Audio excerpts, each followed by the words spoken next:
be required for those who are looking into getting those packages. We talk about how packages make their way in and out of the country, and for that, there is the Port of LA, that port complex for many years running, the most busy in the nation, one of the busiest in the world. Joining me now is the Executive Director, CEO of the Port of Los Angeles, Gene Seroka. Gene, it's great to have you in. Thanks so much for being here. Thank you, Amrit. Last conversation, we talked about a lot of big things, the headwinds around the tariffs and beyond. We're speaking to you now on the back of your recent address, talking about the state of the port, taking inventory of the last year, no pun intended, looking ahead at the next year as well. What would you say the state of the port is? Strong. Yeah. Financially, our workforce, and our look ahead to the future. We just came off a really bumpy 2025, a lot of ups and downs with all the tariff announcements and trade policy changes. We still came in with our third busiest year ever. And those ups and downs were like a roller coaster, as we've described before. The best month ever in the history of the port back in July, and then we closed the year strong. But looking forward, not only are we going to see more investment at the port, Pier 500, expansion at Pier 300. I'd like to see a new Vincent Thomas Bridge put in, West Basin Container Terminal, but also the West Harbor project for visitor serving will be opening this June. And more investment from our public access investment plan, 10% right away from the operating income of the port goes straight to viewing industrial theater at the Port of Los Angeles. Well, so you're talking about an opportunity for the people and the public to be a part of the port experience. We're thinking a lot about the Olympics as well coming down the pike, and obviously the logistics for what Mayor Bass called America's Port. And there's a good argument for that, but why do you think that she says that, America's Port? Because the cargo reaches every corner of our country, not only all 50 states, but all 435 congressional districts. That makes it a conversation of national significance. Yeah.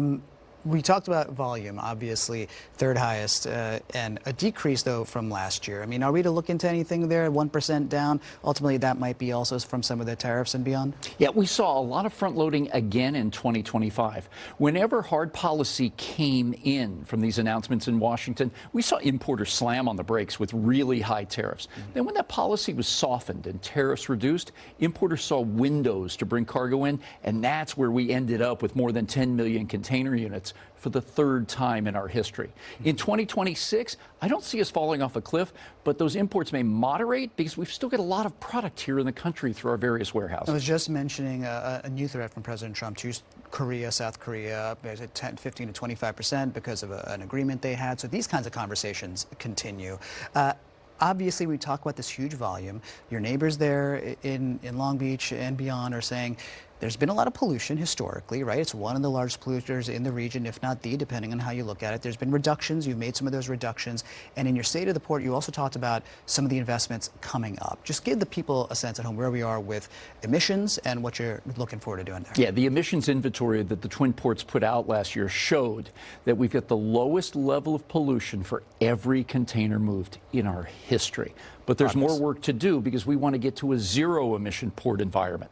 So we struck an accord with the South Coast Air Quality Management District, led by Executive Officer Wayne Nastry, to really put a focus on the infrastructure in and around the ports and across the region to help with that cargo handling equipment, railroads, trucks, as well as the ships coming in, which are the largest emitter of the pollution. Right. So we're looking at renewable and synthetic fuels right now, and it's been with the help of the air regulator we've set this new platform. Now, this is very promising, and people enjoy hearing that. Some of the folks who are potentially a little bristling at hearing that and threatened by it are some of the workers there at the ports, because they say this is a backdoor to reducing staffing, because you're talking about automation and clean devices and infrastructure, but that comes potentially with worker displacement. And a lot of these kinds of technologies do require less people to use them. So the International Longshore Workers Union, the ILW, had some issues with this agreement that you struck.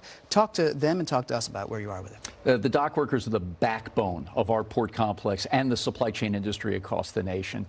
Good friends, neighbors, and family in many cases. So we're not going to do anything bad here. But what I can say is this, that we've continued to campaign for zero-emission, human-operated cargo handling equipment, and that won't change either.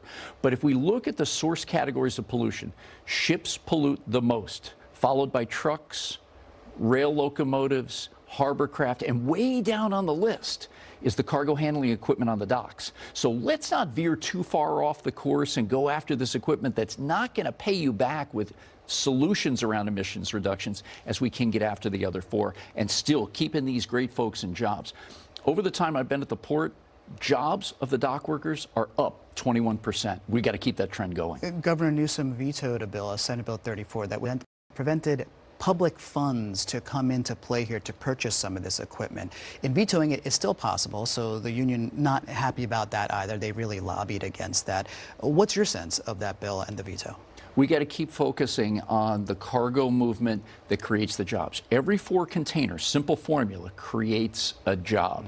Let's not swing the pendulum too far one way or the other. Automation's not going to solve all the ills of the port, whether it be pollution, cargo movement, capacity. And at the same way, the skilled workforce that we have really continue to drive these benefits of this port economically across the nation and right here at home. So we're very sympathetic to the way these workers look at the situation going forward. Well, some of this reduction of emissions requires certain kinds of boats to come in, and for that you need more clearance for a bridge. We've talked about raising the Vincent St. Thomas Bridge in the past, and you just discussed at the beginning when you were dropping everything, a new bridge entirely. Talk about why raising is not the best option anymore. Yeah, the Vincent Thomas Bridge is a state of California asset. So we've been working very closely with Secretary of Transportation Tokes Omashakin and his staff. They have to go forward with this resurfacing project for the safety of the 50,000 plus vehicles that go across every day. We don't have the flexibility at the state level right now to do 2 projects simultaneously, resurface and raise the bridge. Let's get this resurfacing done, and we'll continue our campaign with private funding and investment to build a new bridge parallel to this. One that's higher, maybe wider at 3 lanes, and not impede the traffic that needs to cross every day, whether it's school buses, workers, or the cargo that commutes. So this may just be a blessing in disguise. Well, that's a huge infrastructure project potentially that comes down the pike. We talk a lot about Altasea also and lots of development there. In a final moment, just talk about what you're excited about, what people can see there. Well, I tell you, between Altasea, the urban marine research facility led by Terry Tamminen and Jenny Caruso, they're bringing companies in every day that are exploring the blue economy, how we can harness the ocean's energy. At the same time, a brand new terminal, Pier 500, for the first time in a generation, will be built at the Port of Los Angeles. Expansion at Pier 300, West Basin, and continuing to work on this bridge, because please remember, 40% of our port's capacity is north of the bridge. We can't risk obsolescence. We got to keep moving forward with building. And you're making this port hospitable to people as well, which is important because we're going to have the Olympics soon and a bunch of events there as well. So the port is important. I know you say it, you think about it a lot, you come on and talk about it. We appreciate it, Gene. Great to see you. Good to see you, Amrit. Thank you. A lot to talk about there. There's Gene Seroka, Executive Director, CEO of the Port of Los Angeles. America's Port, as Mayor Bass called it when she introduced Gene Seroka right before that most recent statement and state of this port address from his Seroka himself. More coming up. Stay with us. We'll be right back.